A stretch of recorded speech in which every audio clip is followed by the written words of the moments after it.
Alrighty, hi everyone. My name is Alex Chakistian. I am from the RISD Brown DFA chapter group, and I'm so excited to be here today to host this event with an amazing speaker.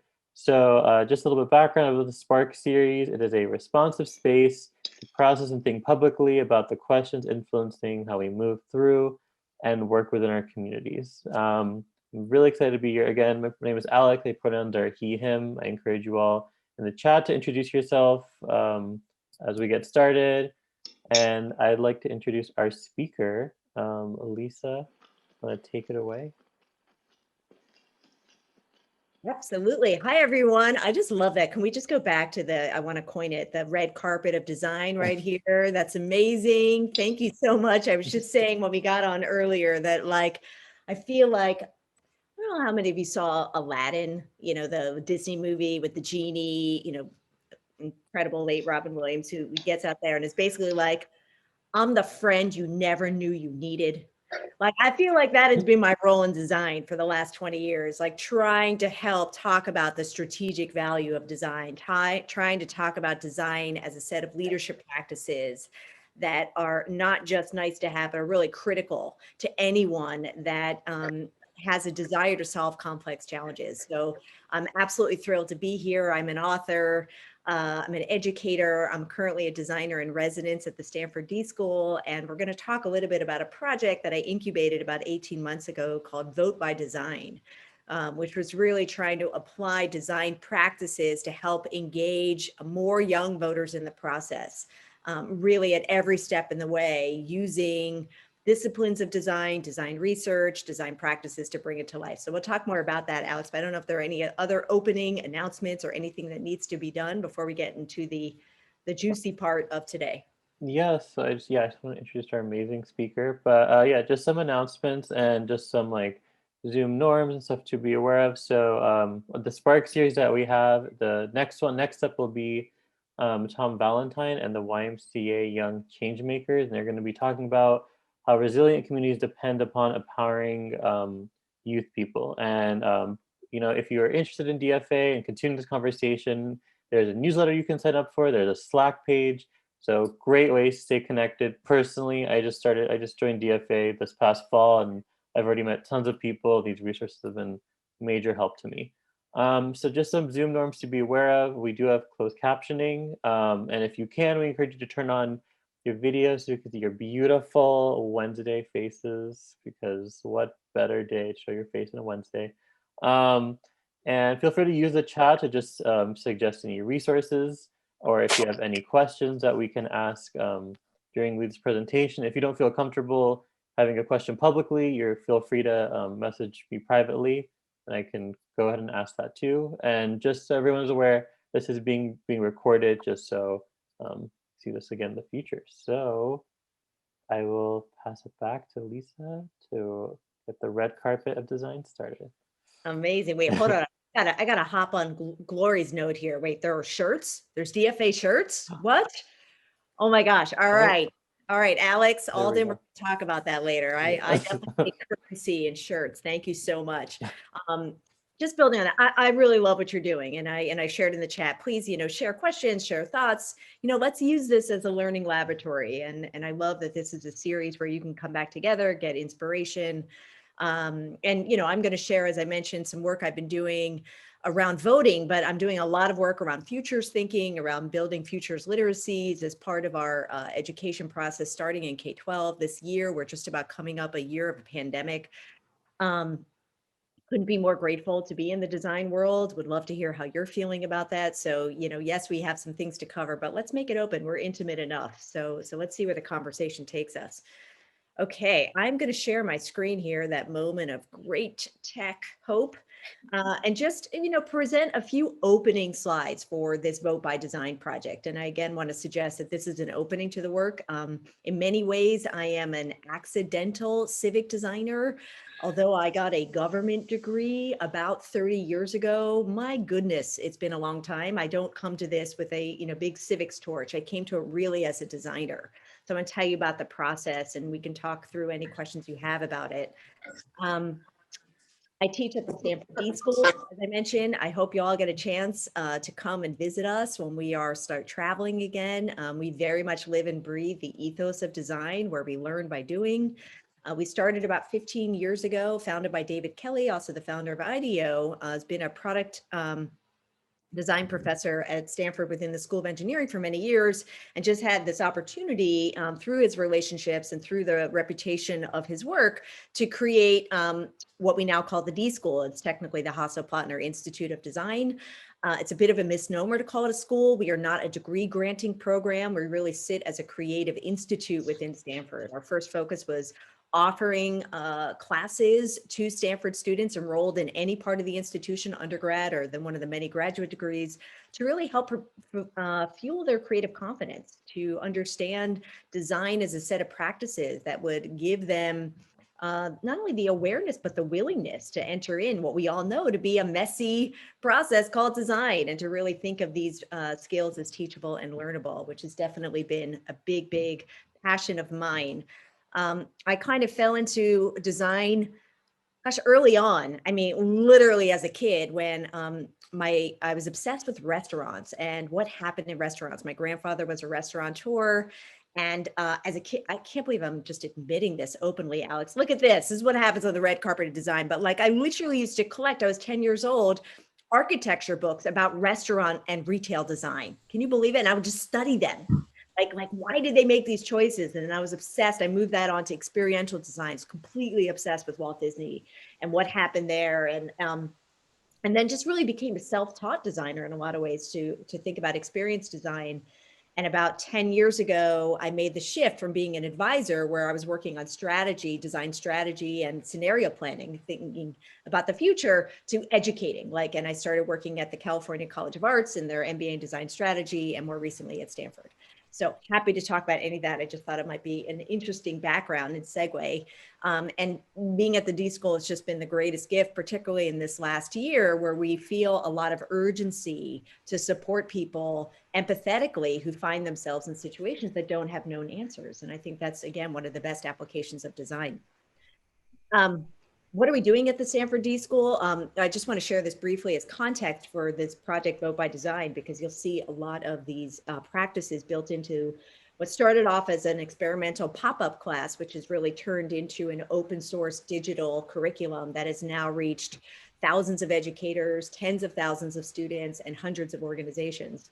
But at the D School for many years, we taught the design thinking process, really starting with understanding a human-centered perspective on how to create value. So maybe you have seen hexagons or have sort of had your entry into design thinking through a process. Over the last few years, we have really migrated to design practices. And I know all of you are very steeped in design, so I think it's important to use this opportunity to share some of this newer work that we're thinking about, because we think that they're much more expansive. So we have been focusing on these 8 design practices here, and there's lots more to share on our website.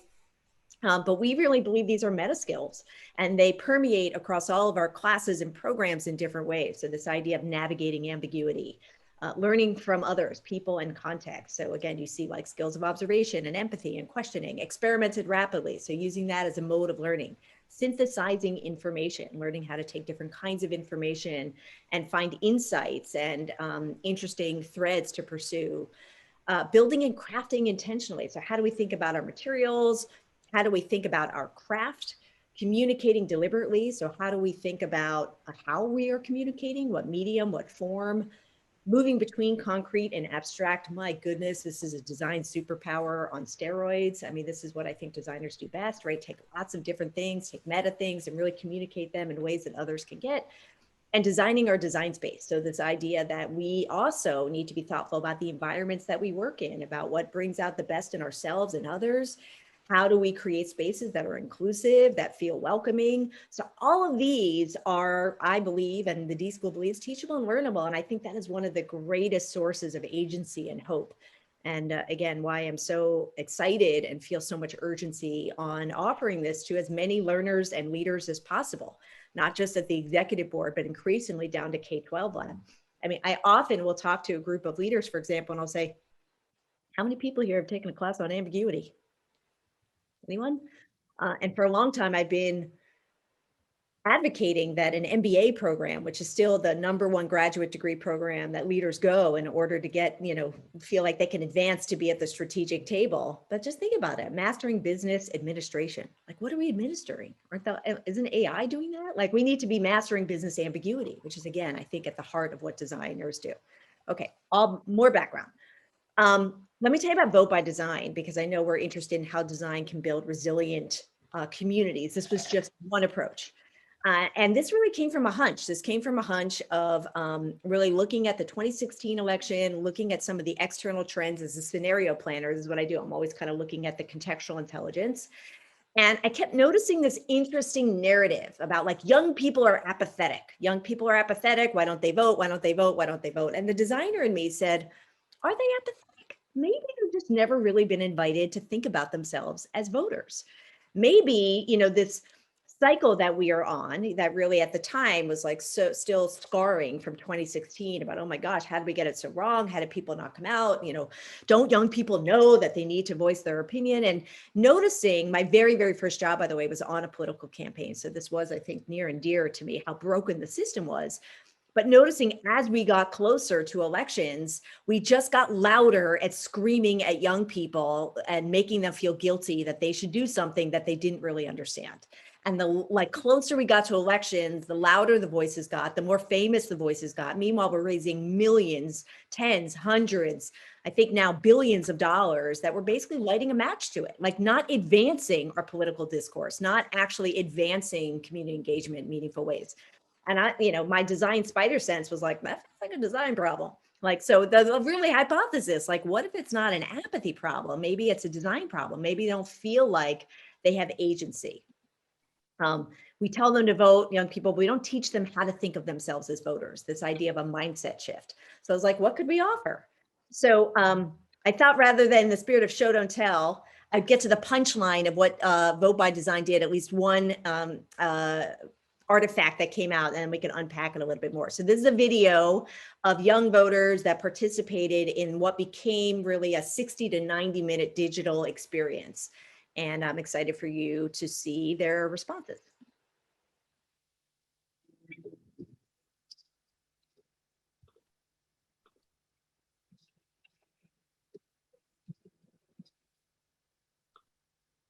My name is Zoe. I'm calling in from Lexington, Kentucky. Hey, I'm Max. I'm calling from Falmouth, Maine. Hi, my name is Nee. I am calling in from San Diego, California. Hi, my name is Hannes Chandler. I'm calling in from Thorky, Montana. Hi, my name is Mana. I'm calling in from Boulder, Colorado. My name is Sid Bark. I'm from Wheaton, Illinois, and I want a president that is empathetic and willing to unify all groups of people in America. And I want a president that is ambitious in pursuing equity. I want a president that is attentive to the needs of the people.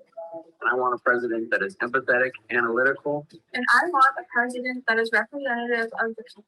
And I want a president that's honest. I want a president that is passionate, educated, empathetic, and fights for the common good.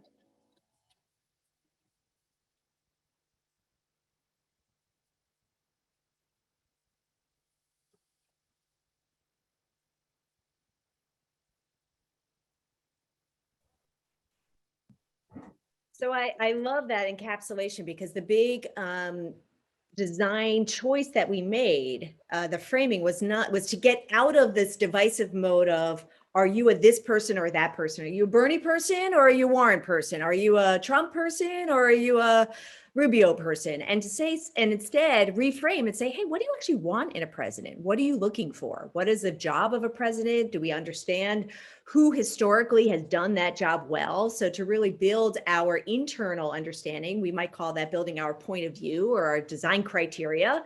If we think of ourselves as designers of the future, if we think of ourselves as hiring managers, that when we cast a vote, what in essence we're saying is we are making a choice on a future that we want to bring to life. So that just shows you the kind of articulateness that these voters, I don't want to play that again, we're coming to at the end. So there were 3 core design hypotheses when we first started this pop-up class. Like I said, we have the opportunity at the D School to propose, and we go through a rigorous process of getting these experimental classes greenlit. And the idea is that they're typically not for credit, although sometimes they are. And students and faculty or lecturers know that we are doing it to learn, so there's like this sort of understanding. And the first class we taught, this was the idea coming up to 2019. So if you imagine a whole year before the 2020 presidential election, was basically like, might design offer new ways to engage in the presidential process that not only helped create more informed and confident voters, but for the upcoming election, but for life, like to give them a way, a critical thinking heuristic for being more engaged, for breaking down the complexity and finding more agency and more learning in that. So our 3 hypotheses were like, can design help next gen voters find agency and ambiguity? Can futures thinking help test assumptions about what they want and why? So this idea, if we fast forward into potential futures and we had little scenario vignettes of what a future president might face from the external world, does that influence their choices? Could they in some way stress test it? And can strategic conversations foster civic efficacy and learning across difference? So this notion that even though I'm not a civics educator, it didn't take me long to realize that so much of civics is about memorization, if they're even lucky to get it at all. Like, do you know the 3 branches of government? And it's kind of the worksheet model versus learning through discovery by understanding our values. So that was what we started off with, and I'll just sort of cut to the end. I mean, so we initially launched it as a single class. We had about 40 students from lots of different backgrounds. It was hugely successful. This was in the fall of 2019. We ran it again as a public workshop at the D School in January. Then we ran it again, our last big event, it was in February of 2020. We did it in a Palo Alto community space called the Hana House.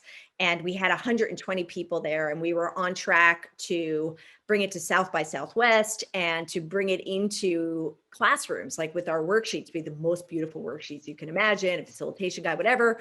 Of course, the pandemic hit. We had to regroup like everybody else. We quickly turned to digital. We partnered with a group called Nearpod, and I just hustled like crazy to try to build relationships with civic educators, networks who are interested in the voting. So When We All Vote and the All In Democracy Project, and just continue to offer this free, we became a free common source curriculum, Creative Commons curriculum, that is. And, really just, it was like, honestly, the most intense design sprint of my life. I mean, it was 6 months of just hustle, prototyping, finding out things like, oh, civics teacher, you're too tired to learn something new from our detailed facilitators guide? Great. Why don't you give me your students and I'll zoom in and do it? And we created, for example, a campaign around the National High School Voter Project. And I think that week alone, me and a couple of my colleagues that I trained to be facilitators, I think we touched 2,000 students that week alone, just by basically saying, like, give us your students and we'll, give them a 60-minute of nonpartisan engaging curriculum. We also had to adapt when we found out that a lot of teachers didn't have access to Nearpod or didn't have access to the kind of technology. So we created discussion guides and we created just easier ways of engaging with them. One of my favorite relationships that's still going on today is with a set of college coaches, some basketball coaches that, if you all remember last summer, following the murder of George Floyd, there was tremendous uprising. And all of a sudden, people like coaches found themselves in very different positions of supporting their student athletes. And there's an incredible leader out of Georgia Tech named Coach Eric Reveneau that had this light bulb go off, and he said, wait a minute, I got to help my students, understand how they can be productive in this beyond protesting. How do I get them to vote? And he campaigned the NCAA to get an all vote, no day policy for college sports. And he got over 1,000 college coaches to sign a petition that they would help their athletes get engaged in the process. But the problem is they didn't have any content. And again, so much of the content coming at them was super tactical, very technical on how to vote, but not engaging them as voters. So we partnered and we supported their effort in getting their coaches up to speed. And that's been fun. And now we're in ongoing conversations about how to create a coach-ready program for them to continue engagement beyond just voting. So this project has continued to have incredible tentacles.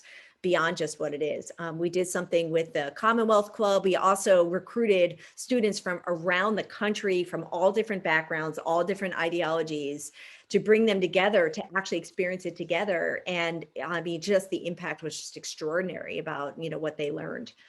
And, more unlikely partnerships. I found myself presenting to the Chicago Bulls.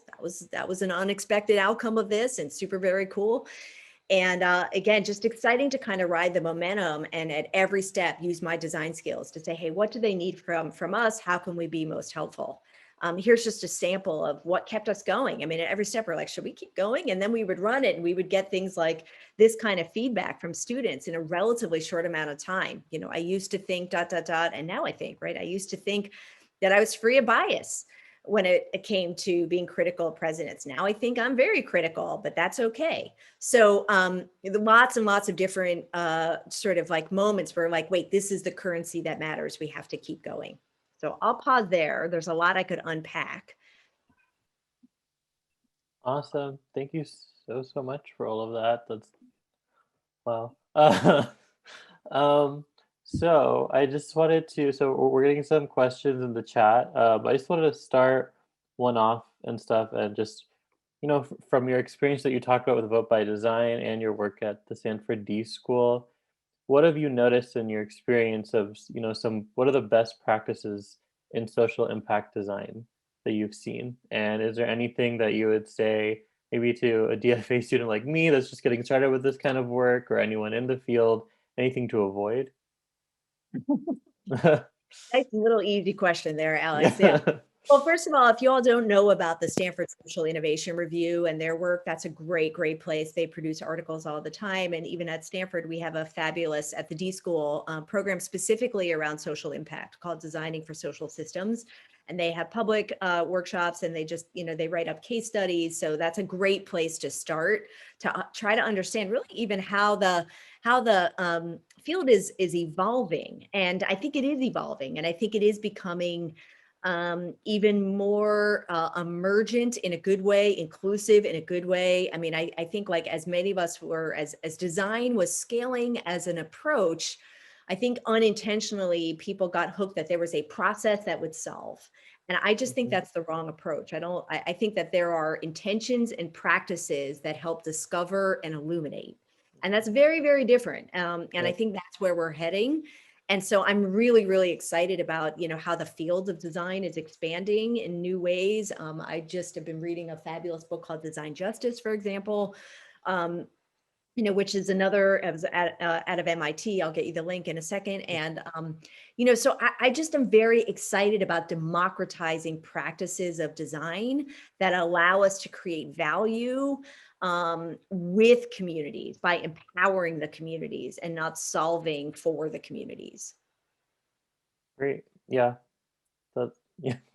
So I had there was a question in the chat from Sualia. I think she just left, but she was asking about how did you make this program, and I'm going to assume she's talking about the Vote by Design program. But how do you make this program more inclusive, accessible to diverse backgrounds, especially for those who require alternative languages or needs?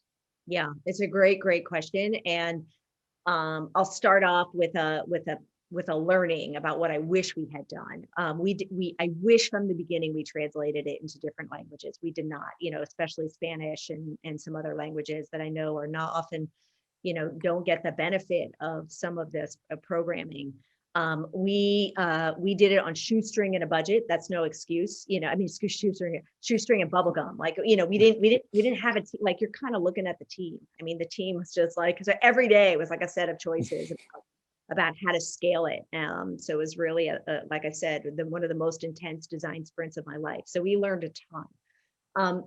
How do we make it inclusive? We just tried to learn at every step. We learned, how to pay attention to language, for example, how to make sure that there were a lot of very, very detailed facilitation guides on the framing of it. One of the things that we found, for example, in partnering with Civic educators, even in public schools, is that because of the heat around partisan discourse, they just kept retreating back. It just felt like this is, oh, by the way, I'm now doing remote learning and all constraints, they're like, you know what, let's just not talk about it. And I think, Yeah. you know, the futurist and designer in me is like, that's pretty much the worst strategy we can do. We have to find a way in. We have to be able to, you know, really examine what's going on in ways that feel safe, that feel inclusive, but don't necessarily presume that we're all going to end up on the same place, but we can learn to understand each other better. And I just fundamentally believe we can't get better at things unless we create intentional spaces to practice. Yeah, I think that, yeah, definitely like accessibility has been in this last year a big thing that's been kind of ripped open, that we've seen the holes and stuff. It's a great point. So anyone joining, I know we had a few people join during the call. Just a brief thing, we're here with Lisa K. Solomon. She is currently a designer in residence at the Stanford D School and also part of the Vote by Design team. And my name is Alex. I am a RISD student in graphic design and part of the DFA Brown RISD chapter. So going back to questions, Can I Hannah see- asked, Yeah, are you going to pick up on Hannah's? On yes, yeah. Oh, good. Answer that one. Yeah, Hannah wins. So Hannah asked, what sorts of futures thinking practices, activities, tools did you use? What barriers, if any, did people have when asking, did people have when thinking about the future? Yeah, it's such a great question. I mean, we could talk about futures thinking, you know, a lot. It's a huge part of what I'm doing there.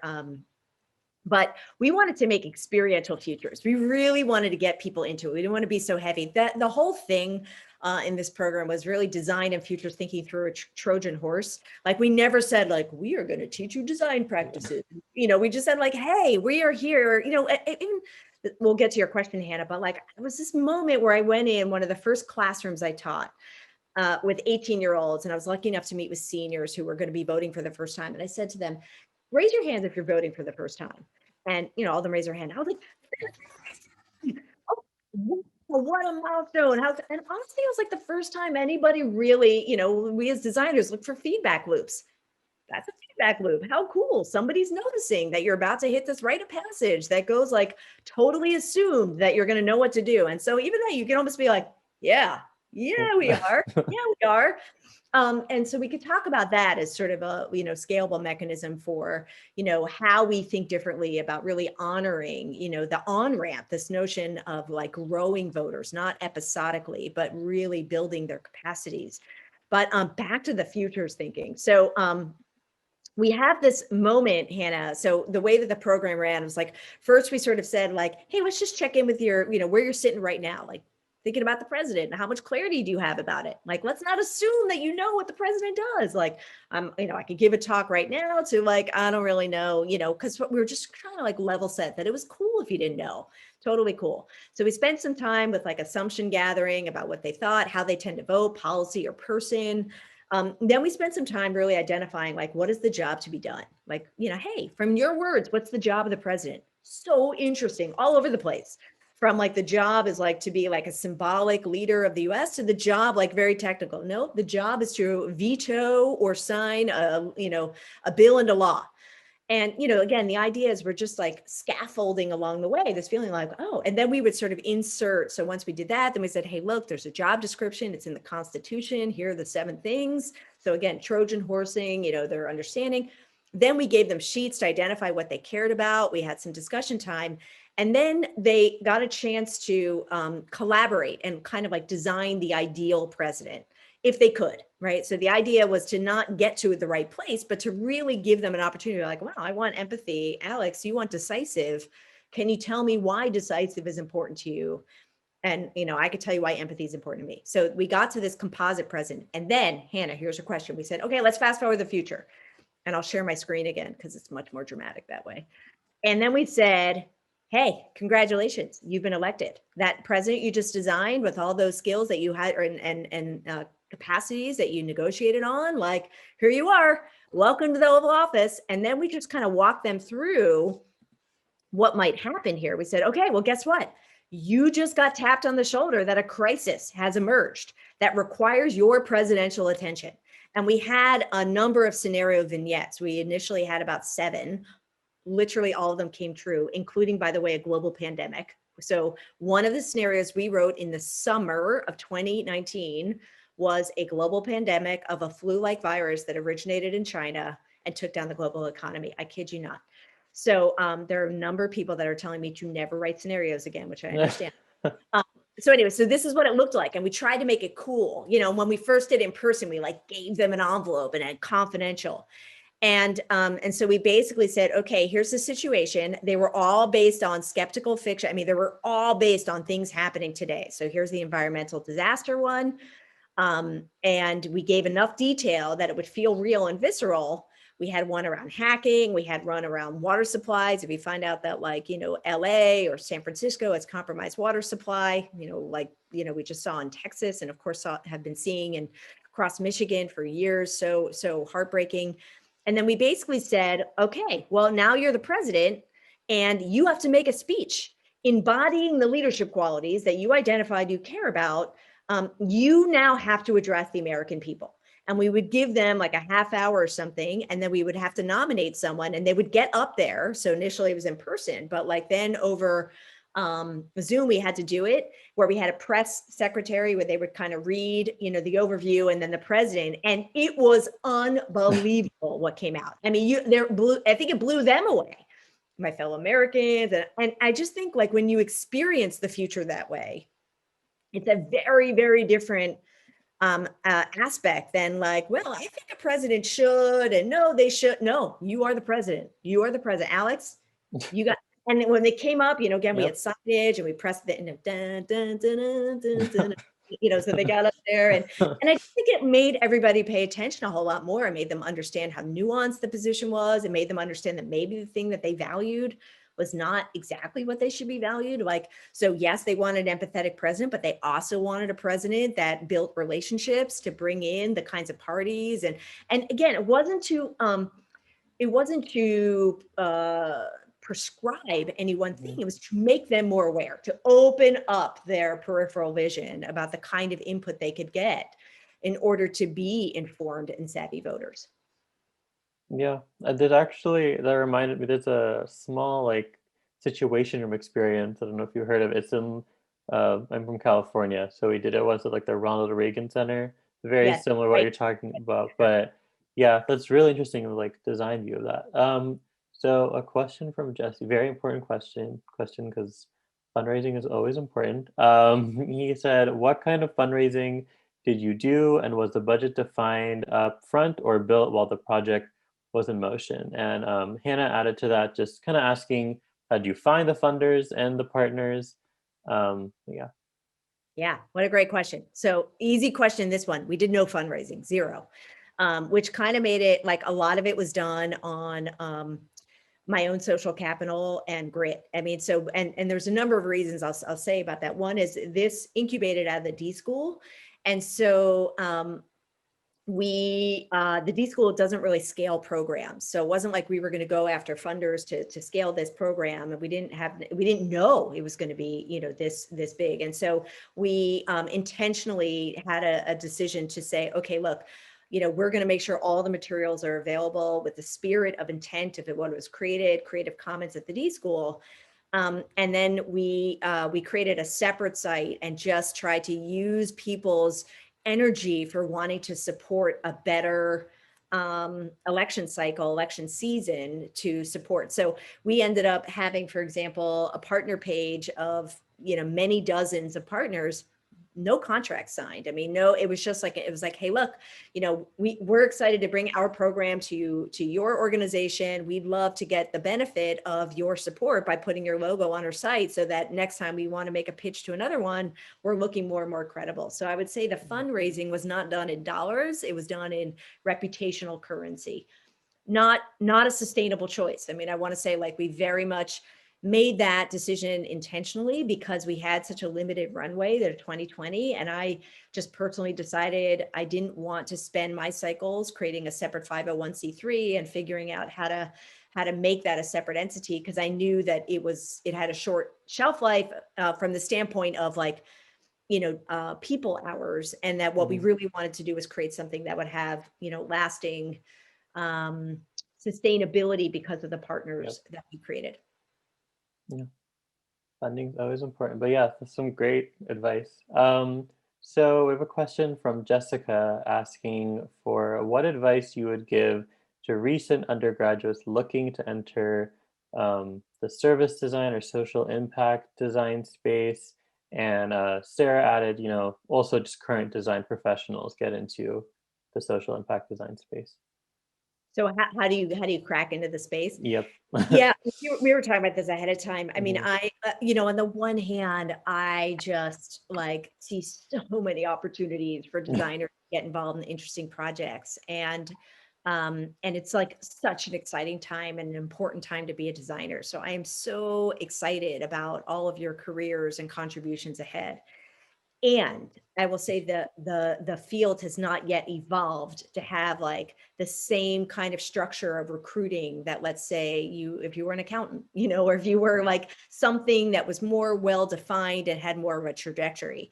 Like even in the more traditional paths of design, they're not recruiting you a year before like they do in a management consulting thing. It's just unfortunately the way it is for all kinds of reasons.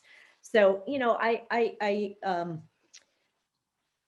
I wish it were easier because I feel like already there's so much, on your plate, finishing up your degrees and trying to figure out how you're going to apply your wonderful skills to the world.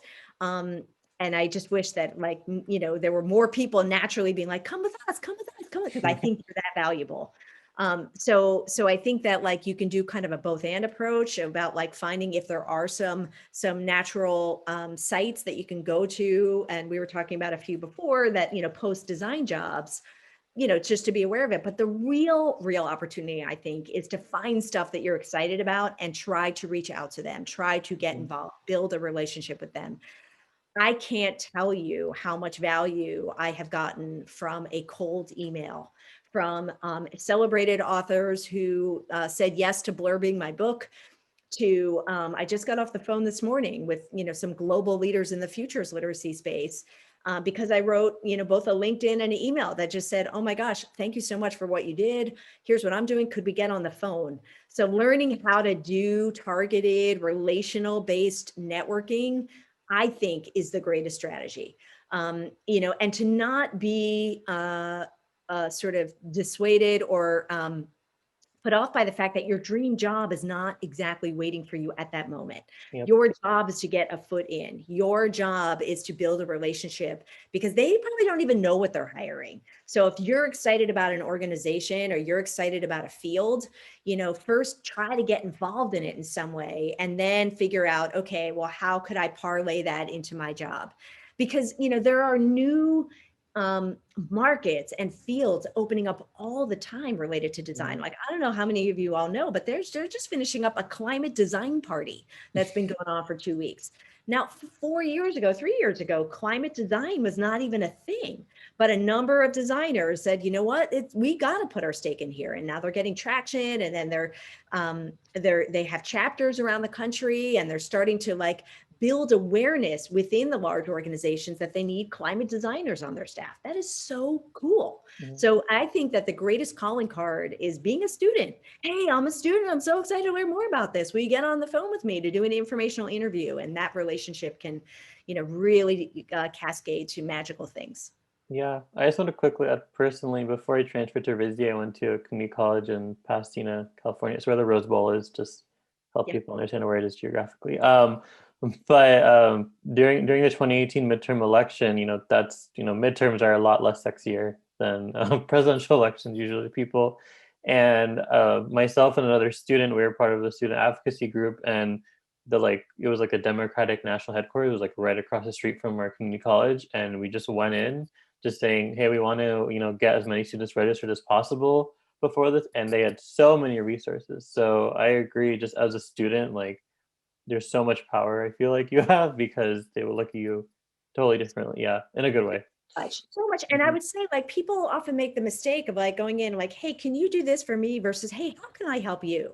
Or my gosh, I mean, I talk about this all the time, going back in some ways, the budget question. Like when I worked at the design MBA program, I had no budget. And we would bring in world-class speakers, in part because I would always say to them, I want to make this the most rewarding hour of your month, if not your year.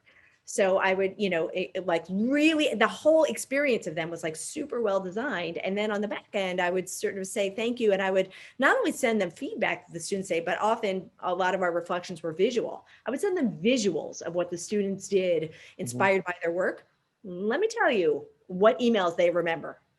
And I always say to people, like when I'm building a relationship with them, hey, what's the best phone call you could get from me? Yeah. That would, so you're applying your Yep. design mindset to building that relationship. Alrighty, we're gonna, unfortunately, our time is ending soon. So do one last question. I think Christine asked it earlier, but kind of aligned with the question I had, and she was, I think, kind of hinting at, the. Sorry, I'm trying to find. I want to make sure I put it correctly. But just engaging, young voters and stuff in this program, and beyond voting too, just like general civil engagement. I know personally, I just look at just kind of almost there's like generational disinformation there is now and stuff with things that I see on my like Twitter or Facebook feed every day versus what my parents see, and we're all in the same house. But Christine's question was particularly of how has a program tried to engage young people beyond voting, and this could just go on past the program. How do you think engaging young, why is it important, you feel? Yeah. I mean, we could spend a whole other hour on that. Yeah, sorry, that's a loaded last question. No, I mean, I'll tell you the real world thing. I'm continuing to kind of do the sort of curiosity, the discovery of what's possible that I mentioned with Coach Rev from Georgia Tech that was so successful in getting 1,000 coaches. Like now people want to know what's next. And so what we've been doing is to try to figure out like what is the right way, not only the curriculum or the program, but like what are the core themes that will really help every single college athlete ultimately, but starting with basketball, just because we know you got to prototype small before you don't want to like, get too diluted because you're trying to please everyone. Really, how do we design for the coaches and how do we design for the players? And what's been interesting is that now, because of this program, we have so many wonderful relationships with the big providers of civic curriculum, but they're really classroom based. They're not appropriate for these athletes. So part of it is to reframe, and part of it is to say, what are the topics that are relevant to them? So we are creating some, by kind of through the relationships we have, to be like, hey, what are the core things we want every athlete to know? Designing backwards, because they're not going to be on the team forever, but they hopefully will be citizens for their whole life. So how do we actually create the curriculum we wish that they had? So we're doing modules around civic power. Like, what is civic power? Let's break it down. Or how to get engaged beyond just the voting mechanism. What are all the way? What does civic relationships mean? So those kinds of evergreen topics that are like, if we were to design what we wanted to learn, like that's what we'd want to learn. So Yeah. those kinds of things. That's a really good closing statement. So I will pass it on to Alden from DFA to wrap things up. Awesome. Thank you so much, Lisa and Alex, for your time today. It was really great to hear bigger picture about engagement and civic discourse and thinking about, youth and building these resilient communities, and thinking more specifically too about the Vote by Design project. I want to invite everyone here in this last minute or two to, in the chat, just share as a gift back to Lisa. She shared so much beautiful information with us. If you could, in the chat, just share something that you're going to take away from today, something you learned, something that you're starting to think about that you hadn't before, and just populate the chat in those last few minutes. I will also plug, the Spark series this is our third one of the series. We have about 4 or 5 more coming up in the following weeks. And so as Alex had said earlier on, not next week, we're taking a little break, but in 2 weeks, we'll be joined by folks at the YMCA who are doing a lot of youth leadership and change-making programming, and hearing from them about what does it mean to empower youth and sort of create programming centered around youth leadership. So I'm going to share in the chat the link to that. And then again, if you want to continue to be engaged with DFA, if you're not already, sharing a link for you to sign up to join our newsletter and our Slack channel. It's where a lot of these conversations end up continuing. So feel free to join us in those spaces. And some great things coming in from the crowd about what people had learned today, identifying and celebrating on-ramps, revisiting what a president does without it feeling remedial. Yeah, this is great. Awesome. Well, thanks so much again, Lisa, Alex, and we hope to see everyone in the coming weeks.